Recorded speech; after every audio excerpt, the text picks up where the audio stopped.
જય જવાન જય કિસાન. ભારતીય કિસાન સંઘ ઉના તાલુકા પ્રમુખ બાબુભાઈ અર્જુનભાઈ મકવાણા. આજે એક એવો વિષય લેવાનો છે કે ઉના તાલુકાના ખાપડ ગામે જે મફત પ્લોટ ફાળવવામાં આવ્યા હતા એમાં વાલા દોયલા નીતિ રાખી એવી રાવ થઈ છે. તો એમાં એક ઊંડું ઉતરી અને તપાસ કરતાં મને જાણવા મળ્યું કે હકીકત આવું બન્યું છે.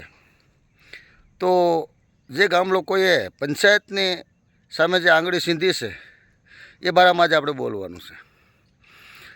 પણ માત્ર આ તલાટી મંત્રી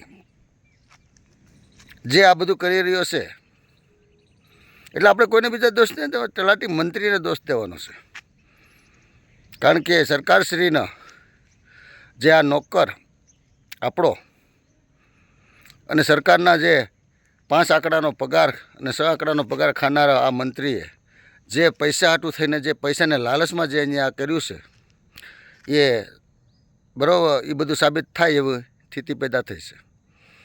કારણ કે લોકોને સરકાર દેવું છે તો આ લોકો શા માટે આવું કરે છે એ ખબર પડતી નથી.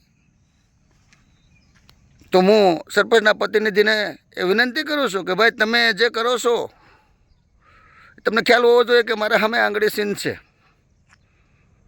તો બધાને રાજી રાખીને કામ કરતાં શીખવું જોઈએ. એક પરિવારને જાકારો આપવો એટલે કેવો એક અન્યાય કર્યો છે તમે. એટલે અમારી પાસે રહેવા માટે જગ્યા નથી. તો તલાટી મંત્રી એમાં ના મકવાણાનું નામ આવે એટલે ના પાડવામાં આવે છે. એટલે હું મકવાણાભાઈ પાકિસ્તાનમાંથી આવ્યા હતા હે? તો તલાટી મંત્રીને કહું છું તું મારો સગો, તો અમે તમે સંબંધી છીએ આપણે, તો આપણે તો ભાઈ પાકિસ્તાનમાંથી આવ્યા હોય તો લાગુ પડશે. કારણ આપણે તો સંબંધી છીએ. અમને તો એવું દેખાય કે અમને પાકિસ્તાનમાં જાણે આવ્યા હોય. પહેલાંની પંચાયતો પણ આ રીતે અમને બાગાયતમાં સાઇડલાઇન કરી દેવામાં આવ્યા હતા. તો આ વખતે પણ અમને સાઇડલાઇન કરી દેવામાં આવે છે. મારે નથી જોતો, પણ મારા ભાઈઓને મારા પરિવારને તો આપવું જોઈએ ને. જો મારા પરિવારને પણ જો બાગાયત રાખી દેવામાં આવે તો મારો પરિવાર જાય ક્યાં? દેશ આઝાદ થયો ત્યાંથી આજ દિન સુધીમાં મકવાણા પરિવારને જેટલી પંચાયત હોય, જેટલા બીજી જ્ઞાતિએ જેટલો અન્યાય કર્યો છે એ સહન કરવાનો મકવાણા પરિવારમાં જ આવ્યો છે. હું મારા પરિવારને કહું છું તમને પ્લોટ મળી ગયો તો રાજી નહોતા હો, તમારા ભાઈને નથી આપ્યો એટલું વિચારીને હાલજો. સરપંચના પ્રતિનિધિને મારી વિનંતી છે કે જે તમે કરી રહ્યા છો એમાં મારા પરિવારને બાગાયત ન રાખો. તમે જે કરતા હશો એમાં અમને તમે કંઈ અમે આડે પગલે અમે આવ્યા નથી, છતાં પણ હવે આડે પગલે આવવું ન પડે. કારણ કે આ બૂમ ઊભી થાય તો તમે શું કર્યું છે, એક પરિવારને તમારા પરિવારથી મૂકીને કોઈ પણના પરિવારને ક્યાં તમે દીધું છે એ તમામ વસ્તુની તપાસ ન થાય એના માટે પણ ખાસ કાળજી રાખવું. કારણ કે આમાં તો આંગળી સીંધવાય તો ઘણા આવે છે બારા.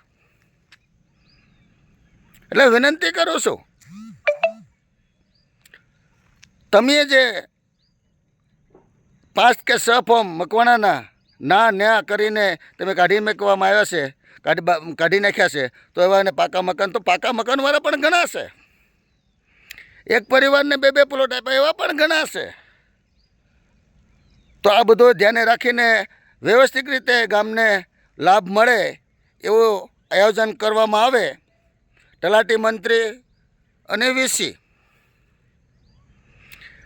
આ બેને હું ફૂલ જવાબદારી આપું છું કે ભાઈ તમે સુધરી જાઓ.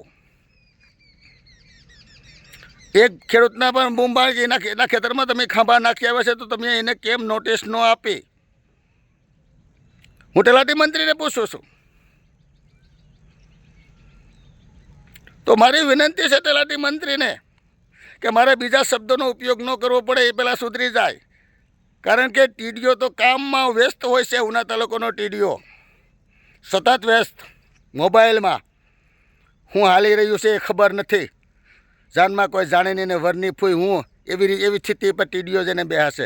આજે હું એમ કલેક્ટરને પણ કહું છું, ખાપટની પરિસ્થિતિ તો જુઓ. એટલે દલિત સમાજના સ્મશાનની અંદર પ્લોટિંગ પાડી દેવામાં આવ્યું. જે દલિત સમાજના લોકોએ જે દફનવિધિ કરતા હતા એ જગ્યાને પણ પ્લોટિંગ પાડી અને માણસોને એમાં રહેવા મજબૂર કરી દેવામાં આવ્યા છે. તો ત્યાં સુધી તમે આ તલાટી મંત્રી નાલાયક કાં હું તો તને શરમ નથી કે સ્મશાનમાં ન જવાય? સુધરી જાઓ. જો હવે આ અરજી થાય ને મારી પાસે આવશે તો હું મારે કાગળ ઉપર હાલવું પડશે, એટલું મગજમાં યાદ રાખજો. મને ન મળે તો કાંઈ વાંધો નથી, પણ મારા પરિવારને બાગાત રાખવાની કોશિશ બંધ કરો. એવા ઘણા પરિવારો હોય છે. તમે નહીં સુધરો તો પછી હાથે કરી સુધારવા કઈ રીતે આવડે? અમને આવડે છે એ બોલતા, ગાડું બોલતા આવડે, અમને બધું આવડે છે. વિચાર કરીને હાલવું જોઈએ. સમાજની લેવલે અમે હાલતા હોઈએ છીએ, ગામને લેવલે હાલતા હોઈએ છીએ. રાજકારણ ગયું તેલ લેવા. ગામનો વિકાસ કમ થાય ને ગામનો માણસને નુકસાન કઈ રીતે નુકસાન ન થાય એવી આયોજન કરતાં તમને આવડતું નથી. એટલે તલાટી મંત્રીને મારી જવાબદારી ખાસ અધિકારી, સરકારી અધિકારી જેટલા આવે છે તાલુકા પંચાયતની અંદર વિનંતી કરું છું કે ખાપટની અંદર તપાસ કરે. ખોટી રીતે આમને સામને આવવાનું બંધ કરે. અને આમને સામને આવવું હોય ખોટી રીતે તલાટી મંત્રીને તો હું ચેલેન્જ આપું છું, ત્યારે સાથે આવ્યો છું. સંબંધને ખાતે બધું જાતે કરવાની ભાવના રાખું છું. એનું મને એવું નહીં સમજી લેતા.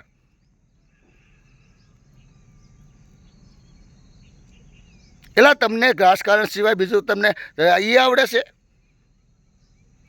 આ ગામના લોકોનું કામ કરવાનું બદલે તમે એક બસ બીજો મુદ્દો જ નથી લઈને બેઠા. એટલે તલાટી મંત્રીને અને ટીડીઓને મારી વિનંતી છે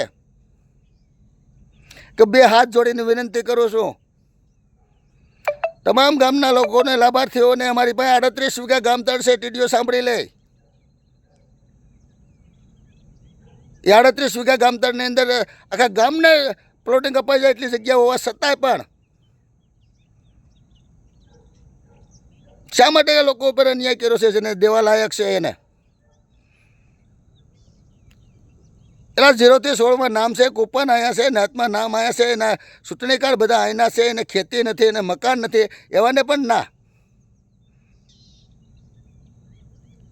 તલાટી મંત્રીને મારી વિનંતી છે કે પૂરેપૂરી ખરાઈ કરીને ના મંજૂરી આપવી જોઈએ.